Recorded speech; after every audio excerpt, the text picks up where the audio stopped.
Ya, selamat siang saudara. Saat ini saya sedang bersama dengan salah satu anggota dewan di Kabupaten Pasangkayu dari PKB Kabupaten Pasangkayu. Bersama saya Bapak Lubis Udin SH. Baik, selamat siang Pak. Ya, terima kasih. Selamat siang. Salam sejahtera untuk kita semua. Assalamualaikum warahmatullahi wabarakatuh. Baik, bagaimana kabar Pak? Alhamdulillah. Baik Pak, mohon izin Pak untuk buka masker ini, boleh Pak ya? Oke. Ya, oke. Baik. Siap. Ya. Saya Damian dari YouTube channel Dawidan 84. Minta waktunya sebentar Pak ya untuk diskusi ya santai saja dengan Bapak. Jadi Bapak ini menjadi anggota dewan ini kira-kira sudah berapa tahun ini Pak? Ya, terima kasih. Kalau saya untuk periode ini saya sudah kurang lebih 2 tahun. Untuk periode keduanya ini. Periode ini di DPRD Kabupaten Pasangkayu. Ya, sebelumnya pernah jadi anggota DPR juga sebelum periode ini. Kalau sebelumnya saya hanya pengganti antar waktu. PAW, di mana kurang lebih 10 bulan. 10 bulan jadi PAW. PAW. Ya. Selama berapa? 10 bulan tadi Pak ya? 10 bulan PAW, kemudian 2 tahun di periode yang sekarang ini. 2 tahun 10 bulan. Kira-kira apa yang sudah Bapak lakukan untuk masyarakat di Kabupaten Pasangkayu ini, khususnya di wilayah dapil pemandangan Bapak saat pileg kemarin? Iya, kalau selama kami di DPR ini, khususnya saya sebagai anggota DPRD Kabupaten Pasangkayu dari fraksi PKB, itu kami sudah melakukan beberapa program atau kegiatan-kegiatan yang kaitannya dengan hari ini kan COVID-19. Kita sudah berada dalam situasi pandemi ini kurang lebih 2 tahun. Kami PKB di masa COVID ini menyikapi dengan salah satunya adalah dengan melakukan proses penyadaran ke masyarakat terkait dengan pentingnya kita semua untuk taat sama prokes, prosedur kesehatan, di mana pemerintah mengharuskan kita untuk memakai masker, menjaga jarak, rajin mencuci tangan, dan membatasi diri dalam aktivitas yang bertemu dengan orang banyak. Selain itu, PKB juga, kemudian saya juga selaku anggota DPRD melakukan atau membagikan masker, 5.000 masker kemarin kita di tahun pertama kemarin untuk bagaimana membantu masyarakat dalam hal menghindari diri dari paparan COVID-19 ini. Selain itu juga karena tentu dampak daripada corona ini adalah sangat luas. Salah satunya adalah di mana masyarakat terjadi penurunan pendapatan. Nah, kami pun juga melakukan aksi sosial berupa bagi-bagi sembako ke para konstituen, para warga-warga NU, utamanya pondok-pondok pesantren, orang-orang tidak mampu, dalam hal ini ibu-ibu tua atau janda-janda, itu kami melakukan itu. Kemarin di 2020 kemarin kami sempat membagikan 8.000 paket sembako. 8.000 paket sembako. Ya. Oke. Baik, itu kan terkait dengan aksi sosial, kemudian pencegahan penyebaran COVID-19 di masa pandemi ini. Kemudian di satu sisi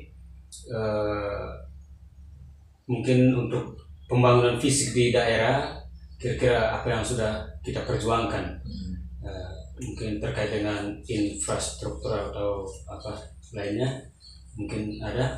Iya, kalau saat ini kan pembangunan fisik itu kami baru lakukan hanya beberapa saja, kaitannya dengan apa yang menjadi aspirasi masyarakat. Iya.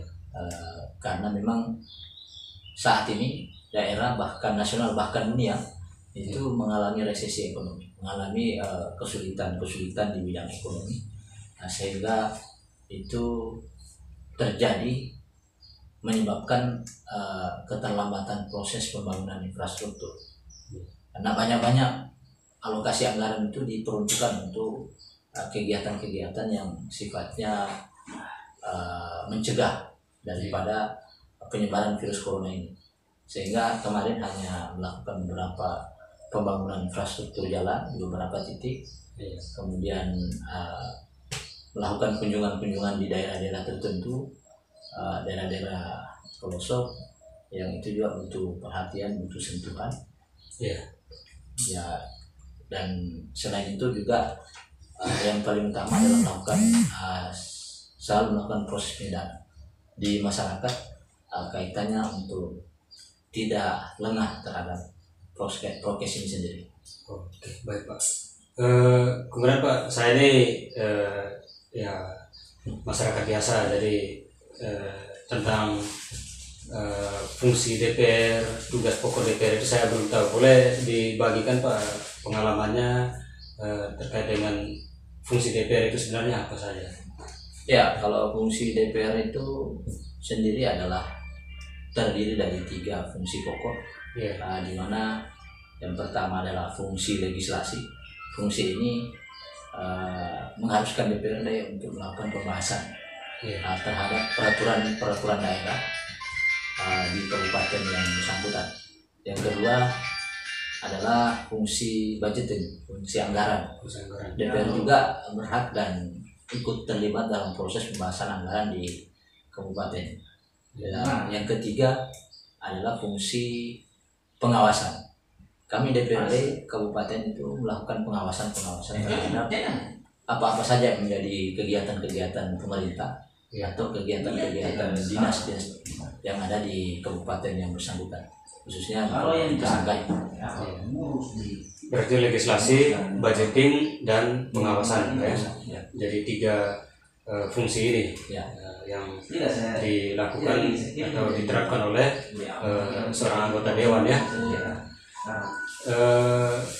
Untuk kedepannya Pak, kira-kira program atau rencana apa yang Bapak terapkan untuk membangun daerah ini? Ya, kalau kedepannya ya kami akan selalu mendorong pemerintah atau bersama-sama dengan pemerintah untuk selalu memaksimalkan pembangunan infrastruktur, karena khususnya kita di Kabupaten Pasangkayu ini kita masih sangat butuh pembangunan infrastruktur di bidang pertanian dan perkebunan. Banyak di desa-desa, di daerah-daerah terpencil itu mereka punya lahan kebun sawit, punya sekian hektar, tapi mereka tidak punya akses jalan untuk mengeluarkan hasil produksi mereka. Sehingga itu menjadi penting, sarana prasarana penting didorong untuk selalu dilakukan agar akses bagi petani bisa mudah untuk mengeluarkan hasil-hasil kebun mereka. Betul sekali. Ya, memang salah satu keluhan masyarakat sekarang Pak seperti itu tadi, akses jalan. Meskipun hasil tani mereka, hasil perkebunan mereka di dalam begitu melimpah, tetapi karena akses jalannya kurang memadai, jadi menjadi kendala bagi mereka. Jadi mudah-mudahan dengan niat dan perjuangan Bapak nanti apa yang menjadi keluhan masyarakat ini bisa terjawab, begitu Pak, ya. Kemudian Pak, mana lebih nyaman Pak, semenjak menjadi anggota dewan atau selagi waktu menjadi masyarakat biasa? Kira-kira bagaimana? Iya, saya kira ada plus minusnya. kita ini menjadi wakil rakyat yang tentunya diamanahkan oleh rakyat untuk menduduki posisi sebagai anggota DPRD. Positifnya adalah kita punya power untuk melakukan apa-apa yang menjadi permintaan masyarakat. Nah, di situ. Kemudian yang negatifnya adalah tentu kita banyak waktu keluar, sehingga terkadang waktu bersama keluarga pun berkurang.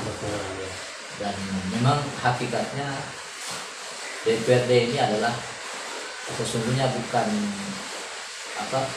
hanya milik keluarga, tapi kami para anggota DPR ini, anggota legislatif ini, sesungguhnya waktu dan kesempatan kami itu adalah banyak-banyak di masyarakat.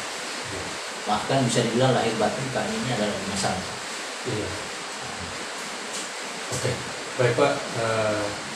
Semoga perbincangan kita kali ini bisa bermanfaat untuk saudara yang menyaksikan acara ini, wawancara khusus ini.